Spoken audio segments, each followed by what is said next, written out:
वल्लभा जय गिरिवरधारी जय राधा माधव जय कुंज विहारी। हरे कृष्णा। हरे कृष्ण। हरे प्रणम कृष्ण। बची। हरे कृष्ण माता जी। हरे कृष्णा। प्रणम। ओम प्रणाम। नमो भगवते वासुदेवाय। ओम नमो भगवते वासुदेवाय। ओम नमो भगवते वासुदेवाय।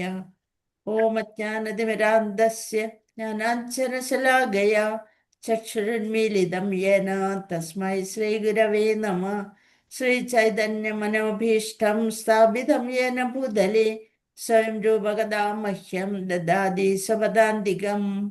वन्देऽहं श्रीगुरून् श्रीयुतपदकमलं श्रीगुरून् वैष्णवांश्च श्रीरूपं साग्रजातं सहगणरघुनाथान्वितं तं सजीवम् साद्वैतं सावधूतं परिजनसहितं कृष्णचैतन्यदेवं श्रीराधाकृष्णपादान् सहगणललिता श्रीविशाखान्वितांश्च। हे कृष्णा करुणा सिन्धो दीनबन्धो जगत्पदे गोपेश गोपिका कान्त राधा कान्त नमोऽस्तुते। तप्तकाञ्चन गौराङ्गी राधे वृन्दावनेश्वरी वृषभानुसुते देवी प्रणमामि हरिप्रिये। वाञ्छाकल्पतरुभ्यश्च कृपा सिन्धुभ्य एव च पतितानां पावनेभ्यो वैष्णवेभ्यो नमो नमः। नमो विष्णुपादाय कृष्णपृष्ठाय भूतले श्रीमते जयपताकस्वामिनिधि नामिने नमाचार्यपादाय निधाय कृपाप्रदायिने गौरगदामदाय नगरग्रामतारिणे नमो विष्णुपादाय कृष्णपृष्ठाय भूतले श्रीमते भक्तिवेदान्त स्वामी नामिने नमस्ते सरस्वती देवे गौरवाणी प्रचारिणे निर्विशेष शून्यवादी पाश्चात्य देशधारिणे जय श्री कृष्ण चैतन्य प्रभु नित्यानंद श्री अद्वैत गदाधर श्रीवासादि गौर भक्त वृंद। हरे कृष्णा कृष्ण कृष्ण हरे हरे हरे राम राम राम हरे हरे। हरे कृष्णा कृष्ण कृष्ण हरे हरे हरे राम राम राम हरे हरे। हरे कृष्णा कृष्ण कृष्ण हरे हरे हरे राम राम राम हरे हरे। हरे कृष्णा। ശ്രീ ശ്രീ രാധാ ഗോവിന്ദ മന്ദിർ ബാംഗ്ലൂരു ഈശോപനിഷത്ത് ക്ലാസ്സിലേക്ക് ലെവൽ 3 ക്ലാസ്സിലേക്ക് എല്ലാവർക്കും സ്വാഗതം. ഹരേ കൃഷ്ണ. हरे कृष्ण माता जी। प्रणाम माता हरे जी। कृष्ण माता जी। हरे कृष्ण। हरे कृष्ण माता जी। प्रणाम। हरे कृष्ण माता हरे जी। कृष्ण। हरे कृष्ण। हरे कृष्ण।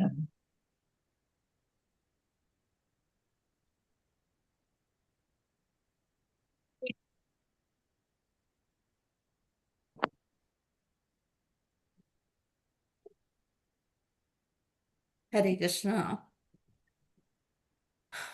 ഹരേ കൃഷ്ണ. ഇന്നലെ നമ്മള് മന്ത്രം 10 നോക്കിയത് അല്ലെ. ഇന്ന് 11. കഴിഞ്ഞ കഴിഞ്ഞ മന്ത്രത്തിലൂടെ നമ്മൾക്ക് എന്താണ് ഭഗവാൻ മനസ്സിലാക്കി തന്നത്? ഹരേ കൃഷ്ണ. മന്ത്രം 10 എന്തായിരുന്നു ഭഗവാൻ പറഞ്ഞിരുന്നത് ആ വേദത്തിലൂടെ? ഹരേ കൃഷ്ണ. നാം എങ്ങനെ ജ്ഞാനം എങ്ങനെ വളർത്തിയെടുക്കണം? ജ്ഞാനം വളർത്തിയെടുക്കാം? എങ്ങനെയെല്ലാം നമുക്ക് ജ്ഞാനം വളർത്തിയെടുക്കാൻ സാധിക്കുമെന്ന് ഭഗവത്ഗീത ശ്ലോകങ്ങളിലൂടെ നമ്മൾക്ക് മനസ്സിലാക്കി തന്നു. പിന്നെയോ, ജ്ഞാന സംസ്കാരത്തിൽ നിന്ന് ഒരു ഫലം ലഭിക്കും, അജ്ഞാനത്തിൽ നിന്ന് മറ്റൊരു വ്യത്യസ്തമായ ഫലമാണ് ലഭിക്കുക. അടുത്ത പോയിന്റ് എന്തായിരുന്നു? ഓരോരുത്തരും ഓരോ പോയിന്റുകൾ വേഗം വേഗം പറയേ.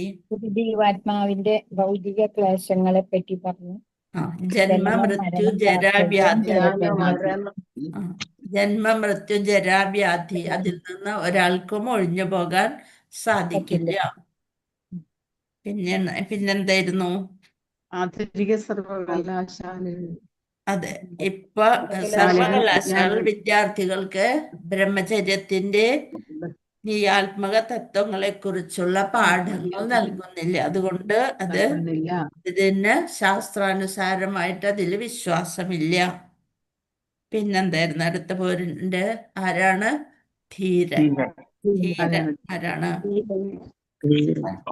മായാശക്തിയിൽ ശക്തിയിൽ വ്യക്തിയാണ് മായാശക്തിയിൽ അസ്വസ്ഥനാകാത്ത വ്യക്തിയാണ് ധീരൻ. ഒന്നിനു വേണ്ടിയും ആശിക്കില്ല, കിട്ടിയില്ലെങ്കിൽ വിലപിക്കാറുമില്ല. അങ്ങനെയുള്ളവരെയാണ് ധീരന്മാർ എന്ന് പറയാം. പിന്നെ അവസാനം നമ്മൾ എന്തിലും ആത്മസാക്ഷാത്കാരത്തിലേക്ക് നയിക്കാൻ കഴിയുന്ന പ്രാധാന്യമെന്ന് ഭഗവാന് തുല്യനാണ്.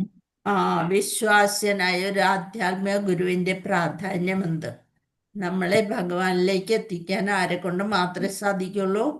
ഗുരുക്കന്മാരെ കൊണ്ട് മാത്രം. പരമ്പരാഗതമായി വരുന്ന, പരമ്പരയിലൂടെ വരുന്ന ഗുരുവിന് മാത്രം. ശ്രീല പ്രഭുപാദിക്ക് ജയ്. ഹരേ കൃഷ്ണ. യഥാർത്ഥ വിദ്യ നേടുന്നതിനായി നമ്മളെ ആശ്രയഭാവത്തില് ധീരന്മാരെ എന്ത് ചെയ്യണം? പ്രാപിക്കണം. ആശ്രയഭാവം, വിനയം വേണം, ഗർവ് പാടില്ല, അഹങ്കാരം, അതെല്ലാം നമ്മൾ മാറ്റി വെച്ചാൽ മാത്രമാണ് നമുക്ക് ഭഗവാനിലേക്ക് എത്തിച്ചേരാൻ സാധിക്കുക. ഭഗവാൻ ഗുരുവിനെ പ്രാപിക്കാനും സാധിക്കുള്ളൂ. ഹരേ കൃഷ്ണ. എത്രയാണ് മന്ത്രം 10 നമ്മൾക്ക് മനസ്സിലാക്കാൻ സാധിച്ചത്. അതിന്റെ തന്നെ കണ്ടിന്യൂഷൻ ആയിട്ടാണ്. ബാക്കി എല്ലാരും മ്യൂട്ട് ചെയ്ത് വെക്കാട്ടോ. ഹരേ കൃഷ്ണ. ഹരേ കൃഷ്ണ. ലൈവ് പ്രോഗ്രാമാണ്, അതുകൊണ്ട് മ്യൂട്ട് ചെയ്ത് വെക്കണം കേട്ടോ. ഹരേ കൃഷ്ണ. മന്ത്രം 11. ഗിരിജ നീലകണ്ഠൻ. ഹരേ കൃഷ്ണ. മ്യൂട്ട് ചെയ്യാം മാതാജി. ഹരേ കൃഷ്ണ. അമ്പിളി മാതാജി അല്ലെ വസന്ത മാതാജി? മാതാജിനെ കൊണ്ട് മ്യൂട്ട് ചെയ്യാൻ സാധിക്കും. ശ്രദ്ധിക്കും. മാതാജി എല്ലാരെ ആണോ? ഗിരിജ നീലകണ്ഠൻ മ്യൂട്ടാണ് മാതാജി. ആണല്ലേ? ഹരേ കൃഷ്ണ. ശ്രീ രാധാ ഗോവിന്ദക്ക് ജയ്. ശ്രീല പ്രഭുപാദിക്ക് ജയ്. ഇപ്പൊ മന്ത്രം 9 കൃഷ്ണനെ കുറിച്ച് അറിവില്ലാത്ത 2 തരം ആളുകളെ കുറിച്ച് ചർച്ച ചെയ്തു. അജ്ഞര്, ഭൗതിക പാണ്ഡിത്യത്തെ പിന്തുടരുന്നവരും അത് എല്ലാ അറിവിന്റെയും അവസാനമാണെന്ന് അവർ കരുതുന്നു. 2 തരത്തിലുള്ള ആളുകളും ഭഗവാന്റെ ഉടമസ്ഥാവകാശത്തെ, ഭഗവാനാണ് ഈ പ്രകൃതിയുടെ ഉടമസ്ഥൻ എന്ന് അവഗണിക്കുകയും തൽഫലമായി അജ്ഞതയുടെ അന്ധകാരപൂർണമായ മേഖലയിലേക്ക് പതിക്കുന്നു. ജസ്റ്റ് ഒന്ന് എല്ലാം കൂടി ക്രോഡീകരിച്ച് പറയുന്നുണ്ട്. മന്ത്രം 9 അജ്ഞതയും തെറ്റായ അറിവും വളർത്തിയതിന്റെ ഫലങ്ങളെ കുറിച്ച് വിവരിക്കുന്നു. 10 വന്നപ്പോ യഥാർത്ഥ അറിവ് ഇത് 2 നിന്നും വ്യത്യസ്തമായ ഫലം നൽകുന്നു എന്ന് വിശദീകരിക്കുന്നു. യഥാർത്ഥ അറിവും മിഥ്യയായ അറിവും തമ്മിലുള്ള വിവേചന പ്രവർത്തനത്തിൽ ഒരു ധീരനിൽ നിന്ന് നമ്മൾ മാർഗനിർദ്ദേശം സ്വീകരിക്കേണ്ടതിന്റെ ആവശ്യകത. ഇതൊക്കെ നമ്മളിപ്പോ തന്നെ പഠിച്ച കാര്യങ്ങളാണ്, മനസ്സിലാക്കിയ കാര്യങ്ങൾ. അടുത്തത് മന്ത്രം 11. ഓം നമോ ഭഗവതേ വാസുദേവായ. വിദ്യാം ച വിദ്യാം ചയസ് തദ്വേദോ ഭയം സഹ അവിദ്യയാ മൃത്യും തീർത്വാ വിദ്യയാമൃതമശ്നുതേ. വിദ്യാം ച വിദ്യാം ചയസ് തദ്വേദോ ഭയം സഹ അവിദ്യയാ മൃത്യും തീർത്വാ വിദ്യയാമൃതമശ്നുതേ. വിദ്യാം ശരിയായ ജ്ഞാനം, വിദ്യാം ച അവിദ്യാം, അതാണ് ഇവിടെ. വിദ്യാം ച അവിദ്യാം, പക്ഷെ ഒരുമിച്ച് പറയുമ്പോൾ എന്താണ്? വിദ്യാം ച വിദ്യാം ച യസ്. വിദ്യാം ച അവിദ്യാം ച യസ് തദ് വേദോ ഭയം സഹ അവിദ്യയാ മൃത്യും തീർത്വാ വിദ്യയാമൃതം അശ്നുതേ. അപ്പൊ നമുക്ക് സംസ്കൃത വാക്കുകളുടെ അർത്ഥം ഒന്ന് നോക്കാം. വിദ്യാം ശരിയായ ജ്ഞാനം, വിദ്യാം ശരിയായ ജ്ഞാനം, ച അതും, അവിദ്യാം അജ്ഞാനം, വിദ്യയും അവിദ്യയും. വിദ്യാം ച വിദ്യാം, വിദ്യയും അവിദ്യയും, ച യാതൊരുവൻ, തത്ത് തത്ത് തത്ത് വേദ, തത്ത് വേദോ ഭയം സഹ, വേദ അറിയുന്ന, വേദ ഉഭയം എന്നാണ് അവിടെ. വേദോ ഭയമല്ല, വേദ ഉഭയം. ഒരുമിച്ച് പറയുമ്പോ വേദോഭയം, വേദോഭയം. വേദ ഉഭയം, ഉഭയം രണ്ടും, സഹ ഒരുമിച്ച്, അവിദ്യയ അജ്ഞാനം, അജ്ഞതയുടെ സംസ്കാരത്താൽ, മൃത്യും മരണ പരമ്പരയെ, തീർഥ്വ കടന്നിട്ട്, വിദ്യയാ ജ്ഞാന സംസ്കാരത്താൽ, അമൃതം അമൃതം മരണമില്ലാത്ത അവസ്ഥയെ, അശ്നുതേ അനുഭവിക്കുന്നു. എന്താ അവിടെ പറയുന്നത് നോക്കാം. അജ്ഞാനത്തിൻ്റെയും ജ്ഞാനത്തിൻ്റെയും പ്രക്രിയകൾ ഒരേ സമയം അറിയുന്നവന് മാത്രമേ, അജ്ഞാനം എന്താന്ന് അറിയാം, അജ്ഞാനം തമസിലേക്ക് പോകുന്നു, ജ്ഞാനമാണെങ്കിൽ അറിവിലേക്ക് നയിക്കുന്നു.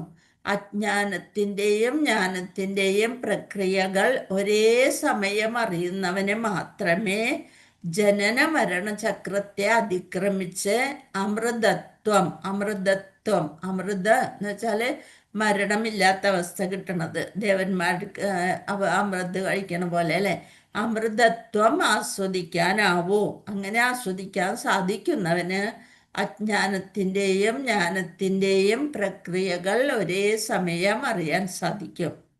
അദ്ദേഹത്തിന് ജനന മരണ ചക്രത്തെ അതിക്രമിച്ച് അമൃതത്വം ആസ്വദിക്കാനാവും. അമൃതത്വം കിട്ടണം എന്നുണ്ടെങ്കിൽ അതീന്ദ്രിയ ലോകത്തിലെത്തണം.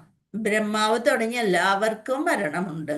ഭഗവാന്റെ അടുത്തെത്തിയാൽ മാത്രമാണ് അമൃതത്വം അല്ലെ ജനന മരണ ചക്രത്തെ അതിക്രമിച്ച് മരണമില്ലാത്ത ഒരവസ്ഥയിലേക്ക് എത്താൻ സാധിക്കുള്ളൂ.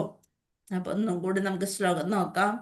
വിദ്യാം ച യസ്തദ്വേദോ വേദോഭയം സഹ, അവിദ്യയാ മൃത്യും തീർത്വാ വിദ്യയാമൃതമശ്നുതേ. എന്താണ്? വിദ്യാം ശരിയായ ജ്ഞാനം, ച അവിദ്യ അജ്ഞാനം, ച യാതൊരുവൻ, യാതൊരുവൻ, തദ് വേദോ വേദ ഉഭയം, വേദ എന്താണ്? വേദ അറിയുന്നവൻ, ഉഭയം രണ്ടും. ഏത് രണ്ടും? വിദ്യയും അവിദ്യയും അറിയുന്നവൻ. സഹ ഒരുമിച്ച്, ഇത് രണ്ടും ഒരുമിച്ച് അറിയുന്നവൻ. അവിദ്യയാ മൃത്യും, അവിദ്യ അജ്ഞതയുടെ സംസ്കാരത്താൽ, മൃത്യും മരണപരമ്പരയെ, തീർഥ്വ കടന്നിട്ട്, വിദ്യയാ ജ്ഞാന സംസ്കാരത്താൽ, അമൃതം അശ്നുതേ മരണമില്ലാത്ത അവസ്ഥയെ അനുഭവിക്കുന്നു. ഇത് രണ്ടും അറിയുന്ന ആള് അജ്ഞതയെ കളഞ്ഞിട്ട് വിദ്യ കൊണ്ട് ജ്ഞാനം അറിഞ്ഞിട്ട് മരണമില്ലാത്ത അവസ്ഥയായ അമൃതത്തെ പ്രാപിക്കുന്നു. മനസ്സിലായ? ഹരേ കൃഷ്ണ.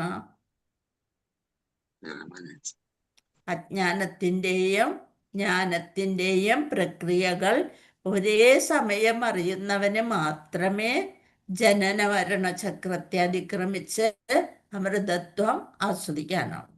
ഇനി 3-4 പേര് വായിച്ചോളൂ. ഹരേ കൃഷ്ണ. ഹരേ കൃഷ്ണ. വായിച്ചു മാതാജി. വിദ്യാം ചായസ്തദ്വേദോഭയം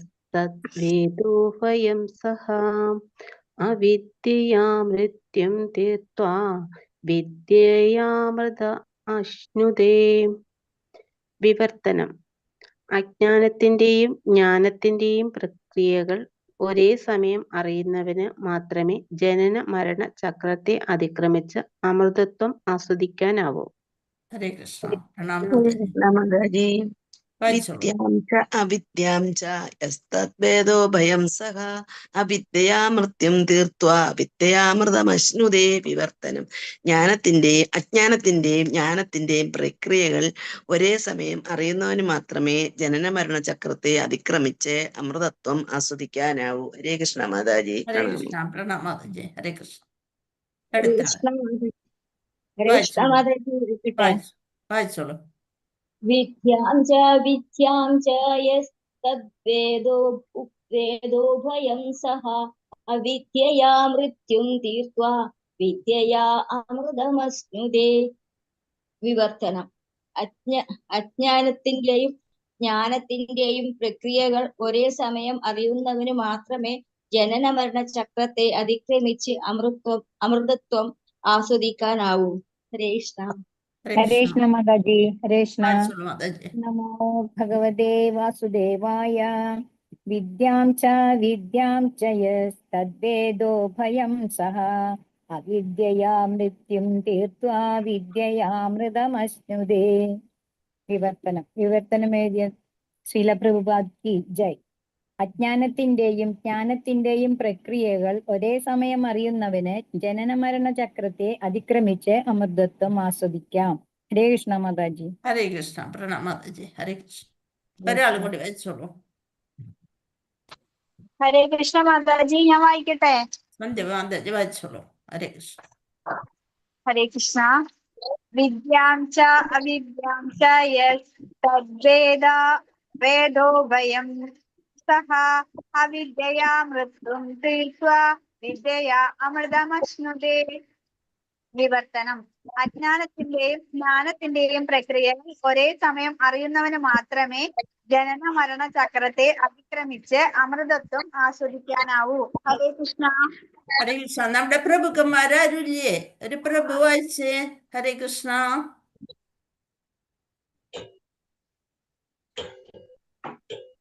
പ്രഭു. ഹരേ കൃഷ്ണ. എവിടെ പോയി? ജയഘോഷ പ്രഭു ഉണ്ട്, അപരാജൻ പ്രഭു ഉണ്ട്. വായിക്കൂ പ്രഭു. ഹരേ കൃഷ്ണ മാതാജി. ഓം എന്താ? നമോ ഭഗവതേ വാസുദേവായ. വിദ്യാം ച യസ് തത് വേദോഭയം സഹ അവിദ്യയാ മൃത്യും തീർത്വാ വിദ്യാമൃത മശ്നുതേ. വിവർത്തനം. അജ്ഞാനത്തിന്റെയും ജ്ഞാനത്തിന്റെയും പ്രക്രിയകൾ ഒരേ സമയം അറിയുന്നതിന് മാത്രമേ ജന്മമരണ ചക്രത്തെ അതിക്രമിച്ച് അമൃതത്വം ആസ്വദിക്കാനാവൂ. ഹരേ കൃഷ്ണ മാതാജി. ഹരേ കൃഷ്ണ. പ്രണാം പ്രഭു. ഹരേ കൃഷ്ണ. ഹരേ കൃഷ്ണ. നോക്കാം. വിദ്യാം ച യസ്തദ്വേദോഭയം സഹ അവിദ്യയാ മൃത്യും തീർത്വാ വിദ്യയാമൃതമശ്നുതേ.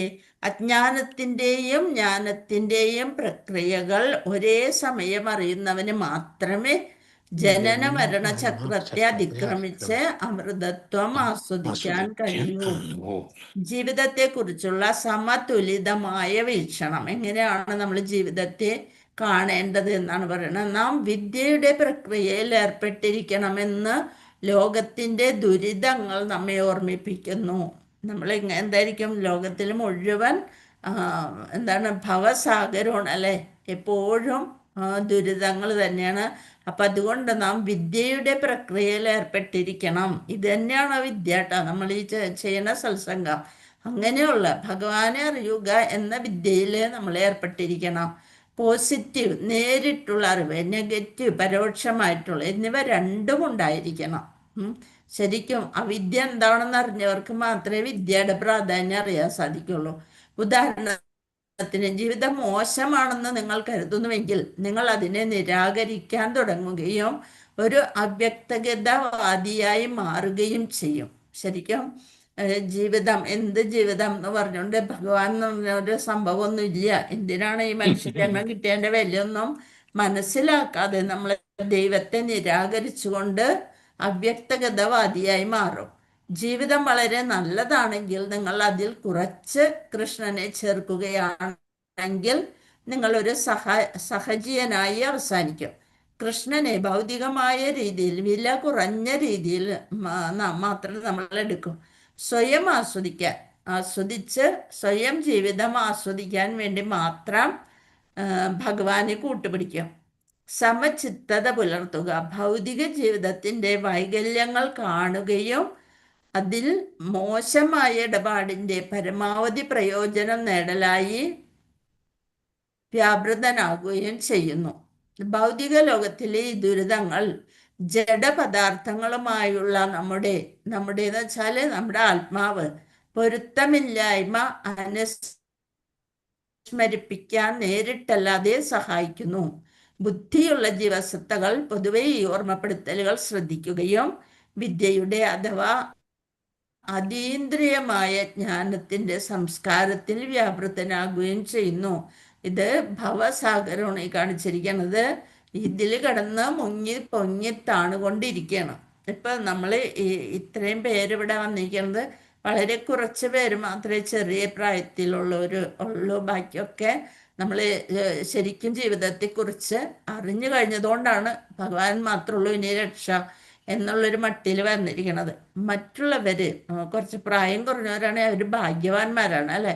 അവർക്ക് ഇനി കുറെ നാള് ശരിക്കും എന്താണ് ഇതില് മനസ്സിലാക്കാനും ഭഗവാനെ കുറിച്ച് അറിയാനും അങ്ങനെ നമ്മുടെ ജീവിതം ശരിയായ ദിശയിലേക്ക് കൊണ്ടുപോകാനും സാധിക്കും. ശരിക്കും കൊച്ചുകുട്ടികളിൽ തന്നെ തുടങ്ങേണ്ടതാണ് നമ്മുടെ സനാതന ധർമ്മ പഠനം.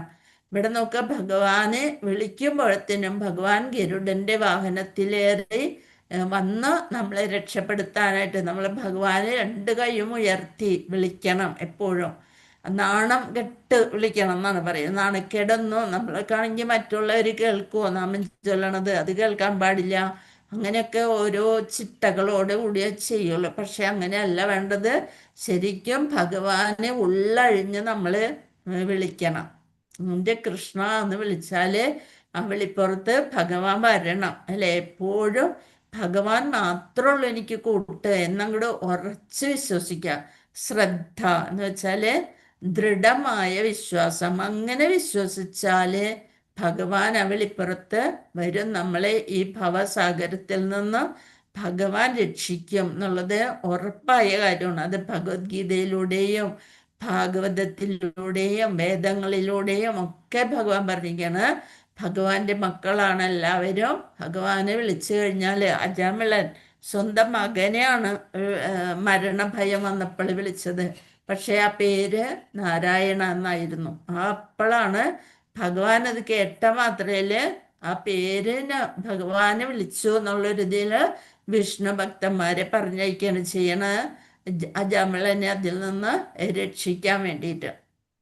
അങ്ങനെ പിന്നെ കുറച്ച് ജീവിതം കൂടി കൊടുത്തു. വീണ്ടും ഭഗവാന്റെ കർമ്മങ്ങൾ ചെയ്ത് സേവ ചെയ്തുകൊണ്ട് ഭഗവാന്റെ ലോകത്തിലേക്ക് കൊണ്ടുപോവുകയാണ് ചെയ്തത്. അപ്പം അത്രയും കാരുണ്യവാനാണ് ഭഗവാൻ എന്ന് സകല ശാസ്ത്രങ്ങളിലൂടെയും നമുക്ക് വെളിപ്പെടുത്തി തന്നിട്ടുണ്ട്. ആ ശാസ്ത്രങ്ങൾ നമ്മൾ വായിക്കാത്തതിൻ്റെ കുറവാണ് നമ്മളുടെ അജ്ഞാനത്തിന് കാരണം. ആ ശാസ്ത്രങ്ങളൊന്നും വായിക്കാനായിട്ട് നമ്മൾക്ക് സമയമില്ല. നമ്മൾക്ക് പല പല ജോലികളാണ് അല്ലേ. അപ്പൊ ഭഗവാനിൽ ശരിയായി ഉറച്ച് വിശ്വസിച്ച് ശാസ്ത്രങ്ങൾ വായിച്ച് ഭഗവാന്റെ നാമം മറ്റുള്ളവർക്ക് പറഞ്ഞു കൊടുത്ത് ജപിച്ചാല് എന്തായാലും നമ്മളുടെ മനുഷ്യജന്മം അർത്ഥപൂർണമായി തീരും. ഹരേ കൃഷ്ണ. ഇപ്പൊ പനിയുടെ ഉപമ, ഭൗതികമാകുന്ന രോഗബാധ. നമുക്ക് ഭൗതികമായിട്ട് പനി മാറുമ്പോൾ മാത്രമേ യഥാർത്ഥ ഇന്ദ്രിയ ആസ്വാദനം സാധ്യമാകൂ. പനിക്കണതിന് മുമ്പ് തന്നെ നമ്മൾക്ക് ഇന്ദ്രിയങ്ങളൊക്കെ മാറി പോണ പോലെ തോന്നും. അതായത് വിശപ്പില്ല, എന്തോ ഒരു അസ്വസ്ഥത. ഏറ്റവും ആദ്യം തോന്നുന്ന നാവിനായിരിക്കും. നാവാകുന്ന ഇന്ദ്രിയത്തിനായിരിക്കും.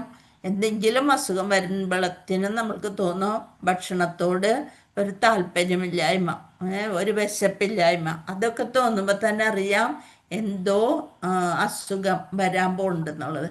അപ്പൊ ഇന്ദ്രിയാസ്വാദനം സാധ്യമാകൂ. ഒരു രോഗിക്ക് വീണ്ടും ഇന്ദ്രിയ സുഖം ആസ്വദിക്കണമെങ്കിൽ ആരോഗ്യം വീണ്ടെടുക്കേണ്ടതുണ്ട്. ആ രോഗിക്ക് വീണ്ടും പനിയൊക്കെ വരികയാണെന്നുണ്ടെങ്കിൽ അതൊക്കെ ഒന്ന് മാറി ഡോക്ടറെ അടുത്ത് പോയി മരുന്നൊക്കെ കഴിച്ച് വരുമ്പോൾ ഇന്ദ്രിയ സുഖം ആസ്വദിക്കാൻ സാധിക്കും. വീണ്ടും ആരോഗ്യം വീണ്ടെടുക്കാൻ സാധിക്കും. ഇപ്രകാരം മനുഷ്യ ജീവിതത്തിൻ്റെ ലക്ഷ്യം ഭൗതിക രോഗം ഭേദമാക്കുക എന്നതാണ്. ഉദാഹരണം, സാധാരണ താപനില നിലനിർത്തണം. നമ്മളുടെ 98.6 ആ താപനില നമ്മൾ നിലനിർത്തിക്കൊണ്ട് ഭൗതികമായ രോഗം മാറ്റി. ഇനി ആത്മീയവും ഭൗതികവുമായ അറിവിൻ്റെ സമതുലിതമായ പ്രവർത്തനം. അപ്പോൾ മാത്രമാണ് നമ്മൾക്ക് ശരിയായിട്ട് ആത്മീയമായിട്ടും ഭൗതികമായിട്ടും അറിവ് ഉണ്ടെങ്കിലാണ് കൃത്യമായിട്ട് നമ്മളുടെ കർമ്മങ്ങളൊക്കെ ചെയ്താൽ മാത്രമാണ് ആ ശരിയാവുക. രോഗം ഭേദമാക്കിയെന്ന് ശ്രീകൃഷ്ണ പ്രഭു. ഒന്ന് ഹരേഷൻ പ്രഭു.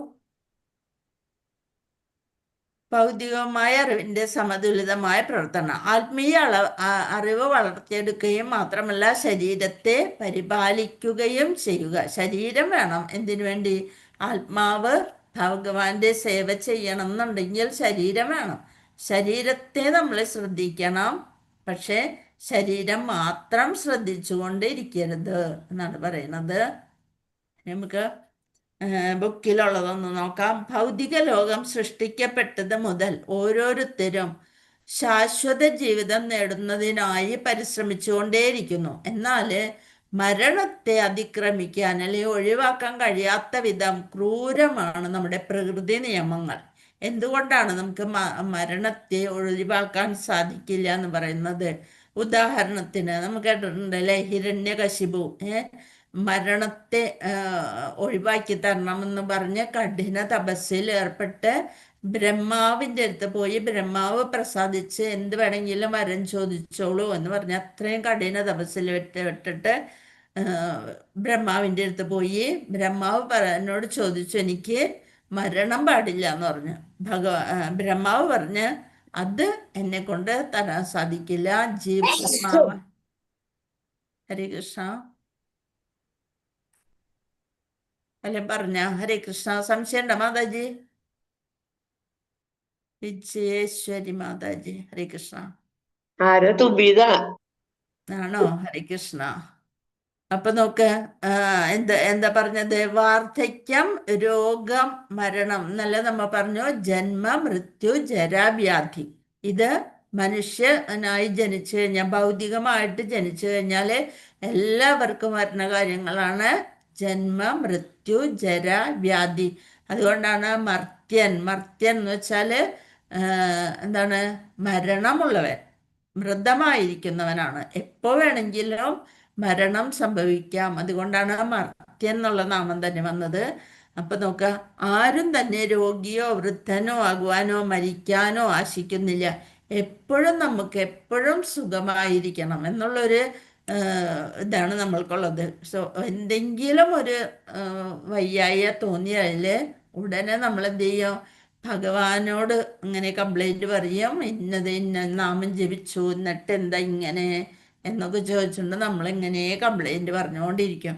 ജപമൊക്കെ അവിടെ മാറ്റി വയ്ക്കും. പറ്റില്ല, എനിക്ക് വയ്യ എന്ന് പറഞ്ഞുകൊണ്ട് അതൊക്കെ അവിടെ മാറ്റി വെച്ച് നാമം ചൊല്ലലും ഒരു പദപ്പെട്ട് മൂടി വെത്തിൽ കിടക്കാൻ ശ്രമിക്കും. പക്ഷേ വീട്ടിൽ മറ്റുള്ളവരെ സേവിക്കേണ്ടതുള്ളത് കൊണ്ട് കിടക്കാനും പറ്റില്ല. അപ്പം എന്ത് ചെയ്യും? ഭഗവാന്റെ സേവ മാത്രം അവിടെ മാറ്റി വയ്ക്കും, അല്ലേ? ആരും തന്നെ രോഗിയോ വൃദ്ധനോ ആകുവാനോ മരിക്കാനോ ആശിക്കുന്നില്ല. ഭൗതിക പുരോഗതി കൊണ്ട് ഈ പ്രശ്നത്തിന് പരിഹാരം കാണാനും കഴിഞ്ഞിട്ടില്ല. ശാസ്ത്ര പുരോഗതിക്ക് മരണത്തിന്റെ വേഗത കൂട്ടുന്ന അണ്വായുധങ്ങളൊക്കെ കണ്ടുപിടിക്കാൻ കഴിയും. എന്നാൽ വാർദ്ധക്യം, രോഗം, മരണം എന്നിവയുടെ കരാളഹസ്തങ്ങളിൽ നിന്ന് മനുഷ്യനെ രക്ഷിക്കാൻ കഴിയുന്ന ഒന്നും തന്നെ ഇതുവരെ ആർക്കും കണ്ടുപിടിക്കാൻ സാധിച്ചിട്ടില്ല, അല്ലെ? അപ്പൊ പുരാണങ്ങളിൽ ഉള്ളതാണ് ഹിരണ്യകശിപു. എന്താണ് ഹിരണ്യകശിപു എന്ന് വെച്ചാല്? ഹിരണ്യം എന്ന് വെച്ചാൽ സ്വർണം, കശിപു എന്ന് വെച്ചാല് മൃദുശയ്യ. അതായത് ധനത്തിനെയും സ്ത്രീകളെയും മാത്രം വേണം എന്നുള്ളൊരു ഇത് വെച്ചുകൊണ്ടാണ് ഹിരണ്യകശിപു എന്ന് അയാസുരന്റെ പേര്. അദ്ദേഹത്തിന് ഇത് രണ്ടും, ഇന്ദ്രിയ ആസ്വാദനത്തിന് വേണ്ടി നല്ല മെത്തയും അതിൻ്റെ കൂടെ സ്ത്രീകളെയും പിന്നെ ധനം, ഹിരണ്യം എന്ന് വെച്ചാൽ സ്വർണവും വേണം. ഇത് രണ്ടുമാണ് മൂപ്പർക്ക് വേണ്ടത്. അങ്ങനെ എന്ത് ചെയ്തു? ഭഗവാനോട് ബ്രഹ്മാവിനോട് പ്രാർത്ഥിച്ച് പറഞ്ഞപ്പോൾ ബ്രഹ്മാവ് പറഞ്ഞു, ഇത് മാത്രം, മരണം മാത്രം എന്നെ കൊണ്ട് മാറ്റി വയ്ക്കാൻ പറ്റില്ല. എനിക്ക് പോലും മരണമുണ്ട്. പിന്നെ എങ്ങനെയാ നിങ്ങളുടെ മരണം എനിക്ക് നീക്കി വയ്ക്കാൻ സാധിക്കുക? ഒരു എന്താണ്, സാധാരണ വ്യക്തിയാണ്, ജീവാത്മാവായ എനിക്ക് ആയുസ് കുറേണ്ടെന്നുള്ളൂ, മരണം ഉറപ്പാണ്. അപ്പം അതുകൊണ്ട് അത് തരാൻ പറ്റില്ല, ബാക്കി എല്ലാ വരങ്ങളും ഒക്കെ തരാം എന്ന് പറഞ്ഞ് പലതരത്തിലുള്ള അതായത് ഒരാളെ കൊണ്ടും കൊല്ലാൻ പറ്റില്ല എന്നുള്ളൊരു മട്ടിലുള്ള വരങ്ങളൊക്കെ മേടിച്ചു വെച്ചു. പക്ഷേ അർത്ഥ നരസിംഹ രൂപത്തില് ഭഗവാൻ വന്ന് അദ്ദേഹത്തെയും വധിക്കുകയുണ്ടായി. അദ്ദേഹത്തെ വധിക്കാൻ വേണ്ടിയിട്ടാണ് നരസിംഹ രൂപത്തില് ഭഗവാൻ വന്നത്. അപ്പൊ മൃഗത്താലും ദൈവത്താലും മനുഷ്യരാലും ഒന്നും എന്നെ വധിക്കാൻ സാധിക്കില്ല എന്ന് പറഞ്ഞു. അപ്പൊ ഇതൊന്നുമല്ലാത്ത രൂപത്തില് ഭഗവാൻ എത്തി. അയാളുടെ ഭാവനയ്ക്ക് അതീതമായത്, മുമ്പ് വിചാരിച്ചതിനേക്കാളും അതിനതീതമായ സ്വരൂപത്തിന്റെ മടിയിൽ വെച്ച് ആയുധങ്ങളെ കൊണ്ട് കൊല്ലാൻ പറ്റില്ല പറഞ്ഞ് നഖം കൊണ്ട് കീറി മുറിച്ച് ആണ് ആ അസുരന്റെ എന്നെ വകവരുത്തിയത്. അപ്പൊ പല പദ്ധതികളൊക്കെ നമ്മൾ ആവിഷ്കരിച്ച് വയ്ക്കും അല്ലെ. ഏത് ചങ്ങലക്കൂട്ടുകൊണ്ട് ബന്ധിച്ചാലും എങ്ങനെയൊക്കെ ചെയ്താലും മരണം എന്നുള്ളത് നമ്മുടെ കൂടപ്പിറപ്പാണ്. ഹിരണ്യകശിപുവിന് പോലും അമരനാവാൻ സാധിച്ചില്ല. അതാണ്. അപ്പൊ പിന്നെ നൈമിഷികമായ നമ്മളെ കൊണ്ട് അത് സാധിക്കുമോ? അപ്പൊ പ്രപഞ്ച സൃഷ്ടാവായ ബ്രഹ്മാവിന് പോലും മരണമുണ്ട് അല്ലെ. നിലനിൽപ്പിന് വേണ്ടിയുള്ള പോരാട്ടത്തിൽ നമ്മൾ ഏകപക്ഷീയമായി വിജയമൊന്നും കാണാൻ ശ്രമിക്കരുതെന്ന് ഈശോപനിഷത്തില് പ്രഖ്യാപിക്കുന്നു, നിർദ്ദേശിക്കുന്നു. എല്ലാവരും നിലനിൽപ്പിന് വേണ്ടി പോരാടും. ഈ ചിത്രം നമ്മൾ വേറെ വല്ലയിടത്തും കണ്ടിട്ടുണ്ടോ? ഹരേ കൃഷ്ണ. 15-ാമത്തെ അധ്യായത്തില്. ഹരേ കൃഷ്ണ. താങ്ക് യു മാതാജി. ഹരേ കൃഷ്ണ. 15-ാമത്തെ അധ്യായത്തിന്റെ പേരെന്താണ്? പുരുഷോത്തമയോഗം. പുരുഷോത്തമയോഗം. 15-ാമത്തെ അധ്യായത്തിൽ പറഞ്ഞിട്ടുണ്ട് ബ്രഹ്മാവിന്റെ ഇരിപ്പിടത്തിൽ നിന്ന് വേരുകൾ വരുന്നു. അപ്പൊ അത് കീഴ്പോട്ടാണ്. അങ്ങനെയുള്ള ആ മരത്തിന്റെ പേരെന്താ പറഞ്ഞത് ഓർമ്മയുണ്ടാ? ആൽമരം. ആൽമരം. മൂലമദശാകം അശ്വത്ഥം എന്ന് പറഞ്ഞിട്ടുള്ള ആ ശ്ലോകം അല്ലെ. അപ്പൊ ഇതുപോലെ ബ്രഹ്മാവിന്റെ ഇരിപ്പിടത്തിൽ നിന്നാണ് അതിന്റെ വേരുകൾ പറയുന്നത്. അങ്ങനെ നമ്മളെ ഫലോദ്ദിഷ്ട കർമ്മങ്ങള്, ഇലകളൊക്കെ വേദമന്ത്രങ്ങളാണ്. അതൊന്നും നോക്കാതെ നമ്മൾ ഓരോ ഫലോദ്ദിഷ്ട കർമ്മങ്ങളില് അകപ്പെട്ട് എന്ത് ചെയ്യും? കുറെ ബ്രാഞ്ചുകളായിട്ട് അത് നശിക്കാതെ കൂടുതൽ ബന്ധനത്തില് ഏർപ്പെടും. വേദങ്ങളിൽ ഇന്ദ്രിയ സംതൃപ്തിക്ക് വേണ്ടിയുള്ള പ്രവണതകളാൽ രോഗഗ്രസ്തരായ മനുഷ്യന്റെ പ്രവർത്തനങ്ങളെ മോക്ഷതത്വങ്ങളിലൂടെ ക്രമീകരിച്ചിട്ടുണ്ട്. ഇക്കാലത്ത് ധർമ്മം, മോക്ഷം എന്നിവയിൽ ജനങ്ങൾ തൽപരരല്ല. അർത്ഥവും കാമവുമാണ് അവരുടെ ജീവിത ലക്ഷ്യം. ഇതെന്തൊക്കെയാണ്? ധർമ്മം, അർത്ഥം, കാമം, മോക്ഷം എന്ന് പറയുന്നത് എന്താ? പുരുഷാർത്ഥങ്ങള്. ഹരേ കൃഷ്ണ. നമ്മുടെ പുരുഷാർത്ഥങ്ങളാണ് ധർമ്മം, അർത്ഥം, കാമം, മോക്ഷം. അപ്പൊ ധർമ്മത്തിലും മോക്ഷത്തിലും ജനങ്ങൾക്ക് വലിയ താല്പര്യമൊന്നുമില്ല. എന്താണ് ധർമ്മം എന്ന് വെച്ചാല് എന്താണ്? ആ 4 എണ്ണത്തിനെ ഒന്ന് വിശദീകരിച്ച് പറഞ്ഞാല്. ധർമ്മം, അർത്ഥം, കാമം, മോക്ഷം.